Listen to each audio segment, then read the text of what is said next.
बिस्मिल्लाहिर्रहमानिर्रहीम और अस्सलामुअलैकुम। यकम जनवरी पाकिस्तान में जुमेरात की शाम और आसिम मुनीर्स डिफैक्टो फॉर्म 47 मिलिट्री राज डे 33। याद दहानी, अगर अभी तक इस यूट्यूब चैनल को सब्सक्राइब नहीं किया तो ज़रूर कीजिए ताकि आप हमारी आवाज़ को मजबूत बना सकें।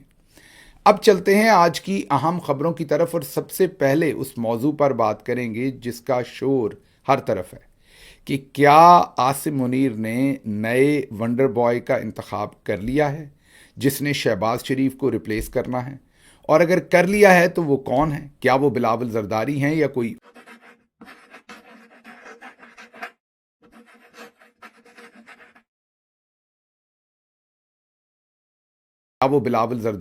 कोई और है?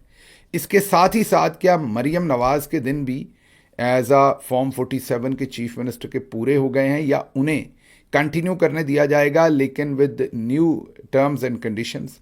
इस सारे मुद्दे के ऊपर बात करते हैं। और ये क्यों हमें बात करने की, एक तो शोर है ज़ाहिर हर तरफ, लेकिन क्या कोई और भी कंपेलिंग रीज़न है कि हम आपके सामने ये स्टोरी सबसे पहले रख रहे हैं? तो पूरी तफसील से इस पर बात करते हैं। सबसे पहले तो जनरल फैज़ हमीद और 3 टाउट्स, जब आपके सामने ये पूरी कहानी रखेंगे तो आपको समझ आ जाएगी कि ये सब कुछ असल में हो क्या रहा है। तो सबसे पहले तो जो इस वक्त सबसे बड़ा टाउट किस्म का मीडिया ग्रुप है, उन्होंने कल एक स्टोरी पब्लिश की। जब वो स्टोरी पब्लिश की, परसों की असल में, जब स्टोरी पब्लिश की तो उसमें जो राइटर था उस स्टोरी का, वो भी सबसे बड़ा, जिनके बारे में तासर है कि वो सबसे बड़ा टाउट ग्रुप है। जाहिर है पहले तो मीडिया हाउस के बारे में तासर है कि वो टाउट ग्रुप है, जर्नैली टाउट है। जियो जंग ग्रुप की बात कह रहे हैं, उनके बारे में ये तासर है। उसके बाद जो स्टोरी बीच में लिखने वाले अंसार अब्बासी, उनके बारे में उससे भी ज़्यादा तासर है कि वो बहुत बड़े टाउट हैं। और जिनको वो उसमें साइट कर रहे हैं, मतलब कि उस स्टोरी को जिस शख्स की या जिस शख्स के बयान की बुनियाद पर वो सारी स्टोरी बुनी गई, वो वकील साहब हैं जो फैज़ हमीद साहब की वकालत कर रहे हैं। उनके बारे में भी तासर यही है कि वो मिलिट्री इस्टेब्लिशमेंट के बहुत बड़े टाउट हैं। अब जाहिर है इन तीनों के बारे में ये आप ये कहिए कि तासर है, कोई डॉक्यूमेंट तो ऐसा है नहीं, तीनों को कोई जर्नल्स ने सर्टिफिकेट तो इशू नहीं किया होना कि मैं आपके सामने रखूं, या कोई हतमी कागज़ तो है नहीं। तो जो सबके बारे में आम एक तासर है वो आपके सामने रखा। अब स्टोरी क्या है? स्टोरी ये है कि जियो जंग ग्रुप जो है वो स्टोरी पब्लिश करता है। अंसार अब्बासी साहब उसके राइटर हैं, और जो वकील साहब हैं, जो फैज़ हमीद के वकील हैं, वो उसके अंदर एक बयान देते हैं, और बयान बड़ा ही लच्छेदार है। बयान वो ये देते हैं कि लेफ्टिनेंट जनरल रिटायर्ड फैज़ हमीद किसी के खिलाफ भी वादा माफ़ गवाह नहीं बन रहे। मतलब वो इमरान खान के खिलाफ वादा माफ़ गवाह नहीं बन रहे, और इसलिए कोई और ऐसा केस नहीं शुरू हो रहा जिसमें वो वादा माफ़ गवाह बनेंगे। अब ज़रा गौर कीजिए कि क्या ये बयान जो है, अगर गौर करें तो, अगर ऐसा हो भी रहा, पहले अज्यूम कर लेते हैं कि ये सब कुछ सच है, आल्दो कि इसका जो ओरिजिनेट यहाँ से हो रहा है, मतलब जो वकील साहब हैं, आगे जो लिखने वाला है और आगे छापने वाला है, ये पूरी लड़ी जो है, इन तीनों के बारे में तासर है कि ये पाकिस्तानी मिलिट्री इस्टेब्लिशमेंट के बहुत करीब हैं या ये उनके टाउट हैं। अब अगर पहले अज्यूम कर लेते हैं कि ये सच है, सच भी है, तो इसका तो मिलिट्री इस्टेब्लिशमेंट को नुकसान है, जनरल्स को इसका नुकसान है इस स्टोरी के आउट होने का। अब ये स्टोरी को मतियुल्लाह जान या कोई और इंडिपेंडेंट सहाफ़ी अगर लिखता तो हमें समझ आती कि उनकी मर्जी के बगैर ये स्टोरी लीक हो गई कहीं से और लिखी गई। अब जियो जंग ग्रुप ये स्टोरी लिख रहा है, छाप रहा है, अंसार अब्बासी ये लिख रहा है, और पीछे जो वकील साहब हैं वो ये बयान दे रहे हैं। तीनों ऐसा कोई काम मेरे ख्याल में, मेरे तज्जिए में नहीं कर सकते जो जर्नल्स इन्हें करने को ना कहें। तो इसका मतलब है कि जो इस वक्त के मिलिट्री जर्नल्स हैं वो ये खबर मार्केट में देना चाहते थे कि फैज़ हमीद कोई बयान नहीं दे रहे और कोई नया केस इमरान खान के ऊपर नहीं बन रहा। ये पहला पॉइंट है जो आप साइड पर लिख लीजिए, क्योंकि कॉम्प्लेक्स स्टोरी है, समझने के लिए थोड़ी सी दिक्कत होगी आपको, क्योंकि बहुत ही ज़्यादा उलझी हुई है स्टोरी। तो सबसे पहले ये तो तय हो गया कि तीनों लोग जो हैं वो कोई मतियुल्लाह जान की तरह या दूसरे बहुत सारे जो इंडिपेंडेंट जर्नलिस्ट हैं उनकी तरह इंडिपेंडेंट नहीं है, ना ही मीडिया हाउस, ना ही जर्नलिस्ट, और ना ही जो वकील साहब हैं। तीनों के बारे में मेरा तज्जिया, मेरा तासर यही है, या लोगों का तासर भी यही है कि वो बहुत ज़्यादा करीब हैं जर्नल्स के। अब इसका मतलब ये हुआ कि ये सारा कुछ करवाया गया, ये सब कुछ बुलवाया गया। इसकी एक और वजह भी है। अब आप गौर कीजिए कि ये जो वकील साहब हैं, ये कल परसों वो रजब भट्ट, मैं किसी की तहकीर नहीं कर रहा, हर इंसान बराबर है और बहुत ही मोहतरम है, लेकिन रजब भट्ट बेचारे जो हैं उनको आम तहसील लेवल का वकील जो है वो मिलेगा ज़ाहिर है, और वो उनका केस करेगा। मतलब वो कोई, ठीक है वो टिकटॉक वगैरह के ऊपर करते हैं या यूट्यूब पे करते हैं, लेकिन वो कोई ऐसी शख्सियत नहीं है कि वो मुल्क के प्राइम मिनिस्टर हैं या कहीं पर वो चीफ मिनिस्टर रहे हैं या DGISI रहे हैं या वो आर्मी चीफ रहे हैं। अब एक तरफ ये वकील साहब जो है वो मारे मारे फिर रहे हैं कराची की कोर्ट में रजब भट्ट के साथ। दूसरे लफ्ज़ों में, हर वो शख्स जिसके बारे में ये लगता है कि उसके पीछे कहीं ना कहीं मिलिट्री इस्टेब्लिशमेंट के ताने बाने हैं, हमारा तासर है, हमारा तज्जिया है, हमारा ख्याल है कि वहाँ पर ये वकील साहब पाए जाते हैं किसी ना किसी तरीके से। अब वकील साहब वहाँ मारे मारे फिर रहे हैं उन कोर्ट्स के अंदर रजब भट्ट के साथ जो, और दूसरी तरफ ज़रा वेवलेंथ को चेंज या दूसरी तरफ एस्केलेशन का चेंज देखिए कि एक तरफ रजब भट्ट जिनको शायद कोई बड़ा मोतबर जो तहसील लेवल का वकील होगा वो भी शायद उनका केस ना ले, जिस तरह के मामलात हैं, जिस तरह का वो अनइम्पॉर्टेंट केस है, इसको ऐसे समझिए। और दूसरी तरफ वो वकील बने हुए हैं DGISI साहब का, फैज़ हमीद साहब के, और जो केस किसके खिलाफ लड़ रहे हैं, मौजूदा आर्मी चीफ के। तो जितने भी मिलिट्री जनरल से रिलेटेड केसेस हैं सारे के सारे, वो मेरे तासर में, मेरे तज्जिए में, उनमें किसी ना किसी जगह पर ये वकील साहब पाए जाते हैं जहां पर उनके इंटरेस्ट होते हैं। तो फिर क्या ये मेरा तासर या तज्जिया, मेरा तो ये बन रहा है कि फैज़ हमीद साहब को ये कहा गया कि बस आप यही वकील रख लें, आपको हम इस तरीके से सज़ा देंगे, उसके बाद सज़ा माफ़ कर देंगे, हमने आपके साथ कुछ लॉन्ग टर्म बुरा नहीं करना, शॉर्ट टर्म में कुछ ना कुछ करना पड़ना है, सब्र करें, बर्दाश्त करें, इस सारी चीज़ को आपको जेल में रहना पड़ेगा, यही वकील है, इसी को आप इस्तेमाल करें। मेरा तज्जिया है, मेरा ख्याल है, गलत भी हो सकता हूँ। अब ज़रा आगे चलते हैं। अब ऐसे जो केसेस होते हैं, जैसे इमरान खान साहब के ऊपर केसेस हैं या किसी के ऊपर भी, जो भी एक रिनाउंड शख्सियत होती है उसके ऊपर जो केसेस बनते हैं वो पॉलिटिकल इन नेचर होते हैं, उसके अंदर एक कोई ना कोई पॉलिटिकल उसकी एंगलिंग होती है। ऐसे केसेस अदालतों की बजाय बाहर आवाम के अंदर लड़े जाते हैं।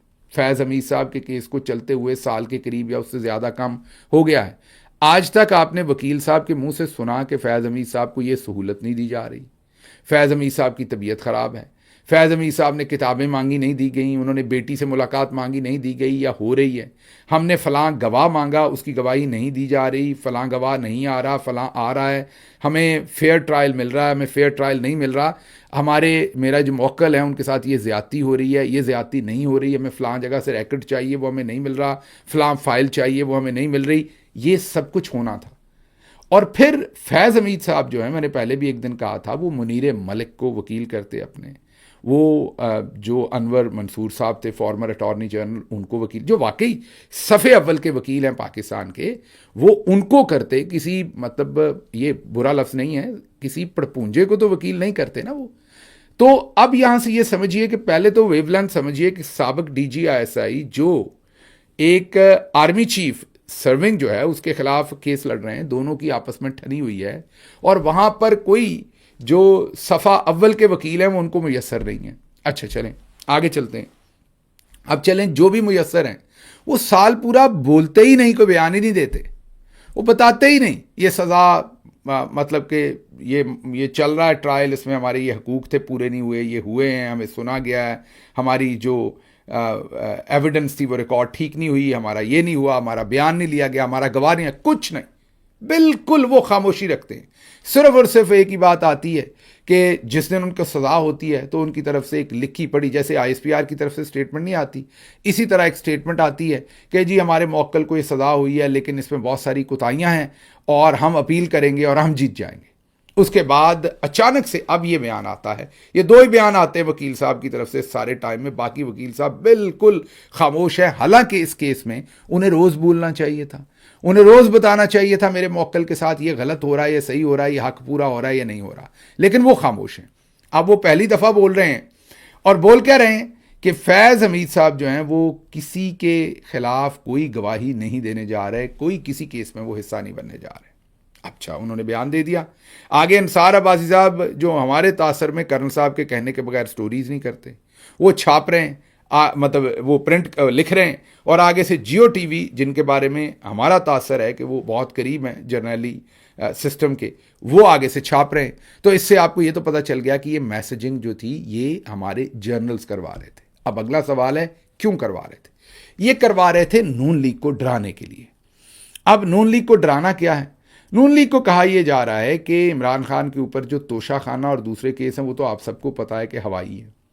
केस तो असल बनना था, और नून लीग भी ये बार बार कहती है। फैज आपको याद करें कि जो जावेद लतीफ़ हैं वो टेलीविज़न पर बार बार बैठकर कहते हैं कि इमरान खान को 9 मई में सज़ा दें, 9 मई में दें, 9 मई में दें। आप सहूलतकारी कर रहे हैं, 9 मई में सज़ा नहीं दे रहे।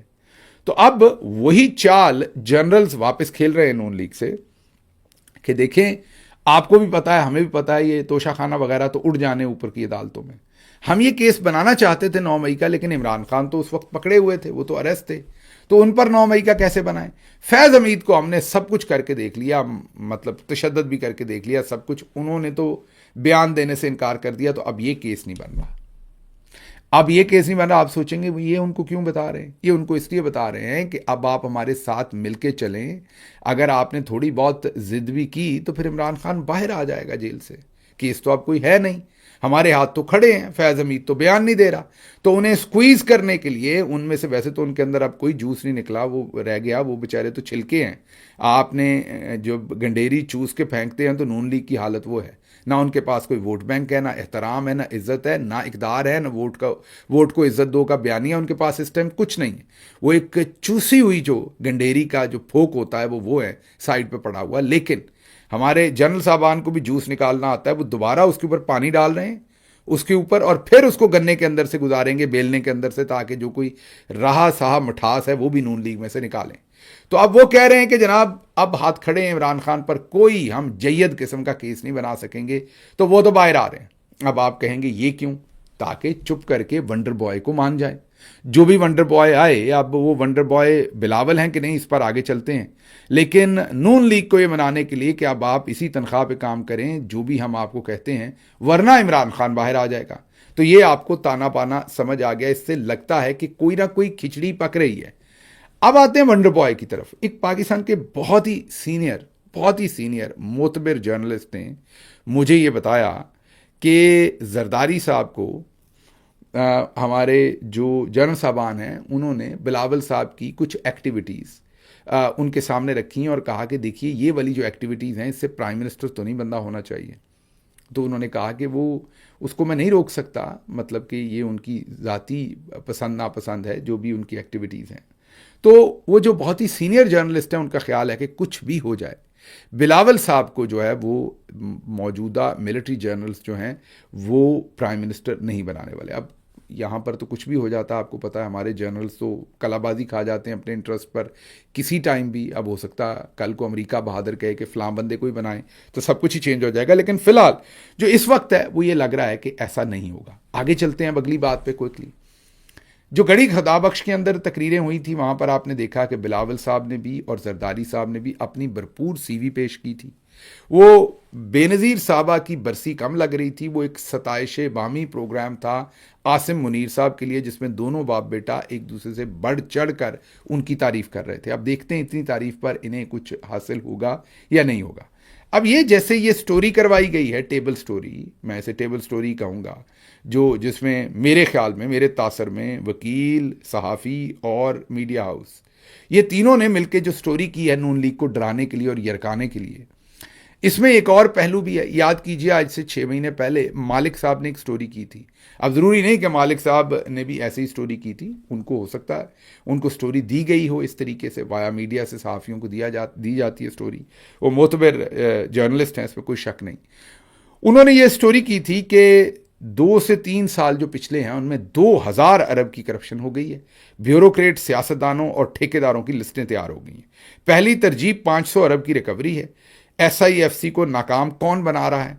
एक प्रोजेक्ट की बुनियाद पर तहकीकात शुरू, लिस्टें तैयार हो गई। ये डायरेक्ट धमकी थी, ये खबर डायरेक्ट फोकस थी। मोहम्मद मालिक नहीं धमकी दे रहे थे, ये तो खबर देने वाला धमकी दे रहा था, जिसने पीछे से ये खबर दी थी। मालिक साहब ने तो रिपोर्ट की। ये डायरेक्ट धमकी थी नून लीग को 26वीं और 27वीं तरमीम पास करवाने के लिए। ये उससे पहले की खबर थी।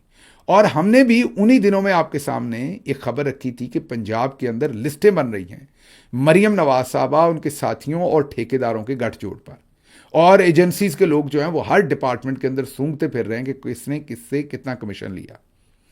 अब इन हालात में ये खबर जो थी, इससे इनको यरका के इनसे 26वीं 27वीं तरमीम करवाई और आगे चल दिए। अब ये जो मौजूदा खबर लगाई है फैज़ हमीद साहब वाली, इसके भी ऑब्जेक्टिव और ख्यालात एग्जैक्टली वही हैं। अब देखते हैं नताइज वो निकलते हैं कि नहीं, या क्या नताइज निकलते हैं वो आने वाले दिनों में देखना पड़ेगा। लेकिन आपको ये एक्सप्लेन करना था कि ये जो वंडर बॉय आप सुन रहे हैं, ये हमें लगता है कि ये बिलावल के बगैर है, या तो मोहसिन नकवी हैं या कोई और है, लेकिन कुछ ना कुछ पक रहा है। वो क्या पक रहा है हमें नहीं पता फिलहाल, लेकिन नून लीग को ज़रूर दीवार के साथ लगाया जा रहा है। फिलहाल उनको बताया जा रहा है कि आपकी जो अयाशी थी वो अब तकरीबन पूरी हो गई, अब कुछ और करना पड़ेगा। और ये जो टेबल स्टोरी जिसे मैं कहूँगा जो बना के चलाई गई, ये इतनी सादा नहीं है। इसके अंदर मेरे तज्जिए में, मेरे तासर में, जहाँ 3 टाउट्स नवा शख्सियात को इस्तेमाल किया गया है, वहाँ पर मामला जो है वो कोई ना कोई ख़राब होंगे। अच्छा, आगे चलते हैं ज़रा। अगली खबर जो है वो हमारे कौमी हीरो 2000, क्योंकि 26 शुरू हुआ है, 2025 या 24 के जो हमारे कौमी हीरो हैं वो कैप्टन इमरान अली हैं, जिन्होंने, अगर उनका वाकई कोर्ट मार्शल हो रहा है और उन्होंने वाकई, क्योंकि जो इतलात है अखबारात की वो यही है कि 26 नवंबर को उन्होंने गोलियां मारने से इनकार किया जो उन्हें अहकामात मिले, और उन्होंने कहा कि ये अहकामात दुरुस्त नहीं है। अगर ये सब कुछ वाकई ऐसे ही हुआ है, जो कि वक्त बता देगा और पता चल जाएगा और खुलकर भी, तो वो पाकिस्तान के हीरो है, इसमें कोई शक नहीं। और उनका और उनके ख़ानदान का भरपूर एहतराम करना चाहिए, इसी तरीके से जैसे किसी नेशनल हीरो का किया जाता है। अगर उन्होंने आईने पाकिस्तान के ऊपर खड़े होने का फैसला किया और ऐसे अहकामात नहीं माने जो आइन की खिलाफ वर्जी थे, तो इसलिए जो कैप्टन इमरान अली हैं, अगर उन्होंने वाकई ऐसा किया है तो हमारी तरफ से उनकी सताइश, हमारी तरफ से उनकी बहुत ज़्यादा तारीफ़ और बहुत ज़्यादा ताज़ीम। आगे चलते हैं जी।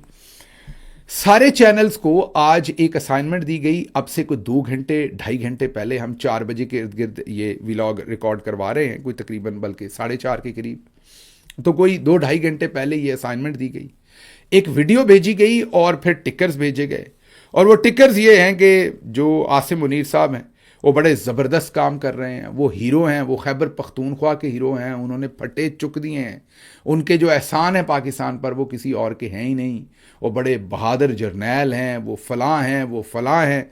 तो ये पहले दिन 2026 के साल का आगाज़ जो है, ये ISPR के ऑफिशियल्स और ISI के ऑफिशियल्स जो हैं, मेनली ISPR के जो ऑफिशियल्स हैं, वो मैसेजेस भेज रहे हैं। हमारे पास स्क्रीनशॉट्स भी हैं, हमारे पास फॉरवर्डेड मैसेजेस भी हैं जो डिफरेंट मीडिया हाउसेस को इन्होंने भेजे हैं। हम दिखा नहीं रहे क्योंकि वो लोग चुके जाएंगे उधर से।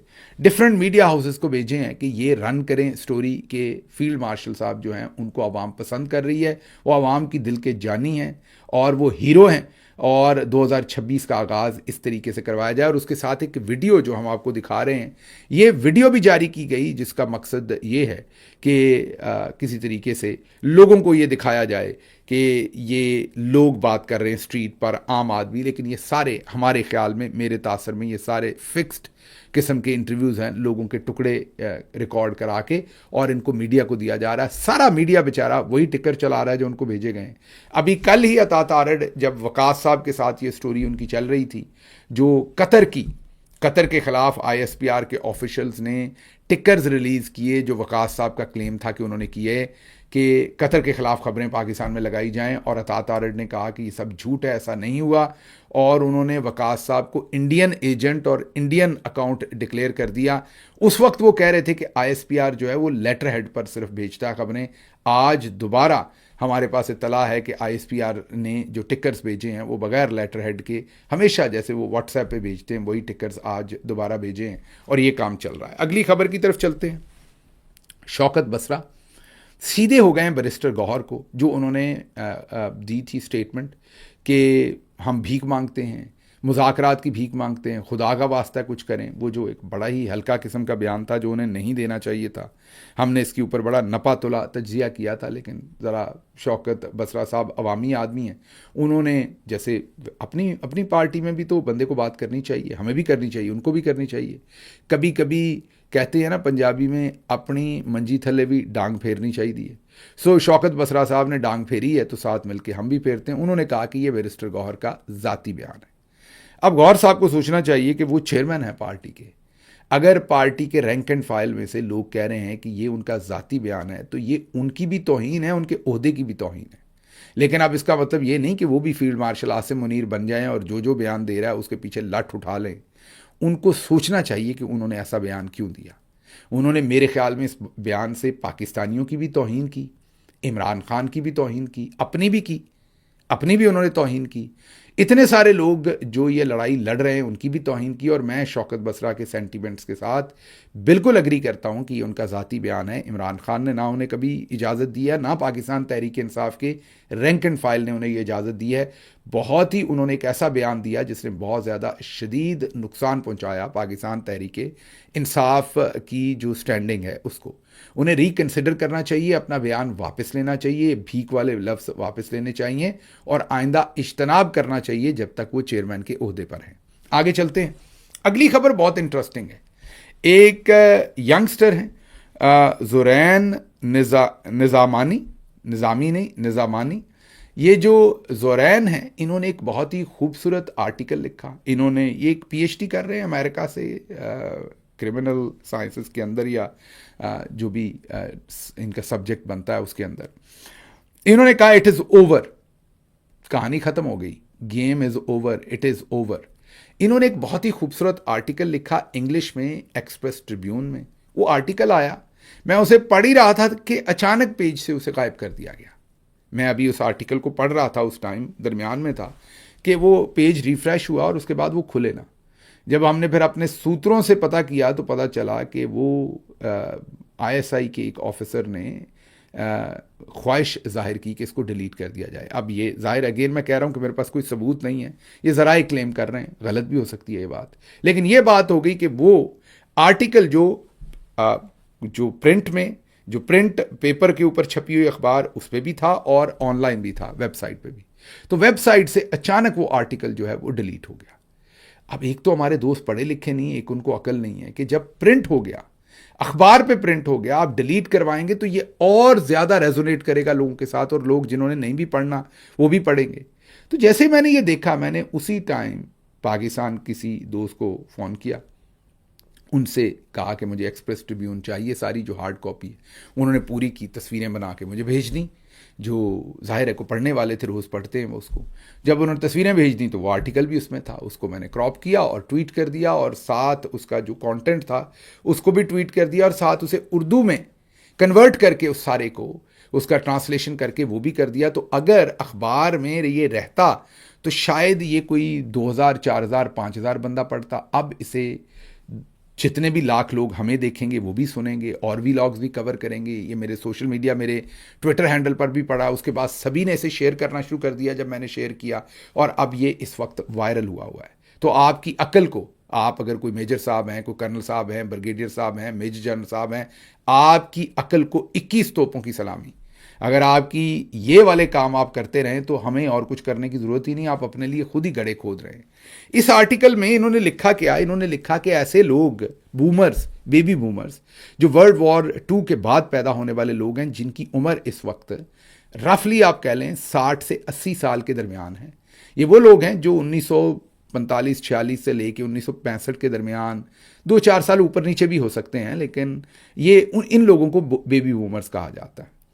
अब उन्होंने कहा कि ये जो लोग हैं, ये जो सारे बाबे कह लें, आपने जो भी कहना है, उन्होंने कहना है ये जो ताकतवर बूढ़े मर्द और औरतें हैं जो इक़्तिदार में हैं, इनके लिए ये ख़त्म हो चुका है। ये नौजवान नस्ल, आप जो कुछ इनको बेचने की कोशिश कर रहे हैं वो कुछ भी नहीं खरीद रहे। आप स्कूलों और कॉलेजों में जितने भी लेक्चर और अपने जो नैरेटिव को फ़रोग देने की कोशिश कर लें, ये काम नहीं कर रहा। पैट्रियटिज़म ज़बरदस्ती नहीं बिक रहा। ये जो हुब्बुल वतनी आप ज़बरदस्ती की बेचने की कोशिश कर रहे हैं, फितरी तौर पर ये तभी लोगों के दिल में बात उतरती है जब सब को बराबर के मौके हों, मजबूत इंफ्रास्ट्रक्चर हो और मौसर निज़ाम मौजूद हो, तो तभी लोग खुद ब खुद पैट्रियटिज़म की तरफ जाते हैं। जब आप अपने लोगों को बुनियादी ज़रूरियात फराहम करें और उनके हकूक़ यकीनी बनाएं, तो आपको स्कूलों कॉलेजों में जाकर तलबा को ये नहीं बताना पड़ेगा कि अपने मुल्क से मोहब्बत करें।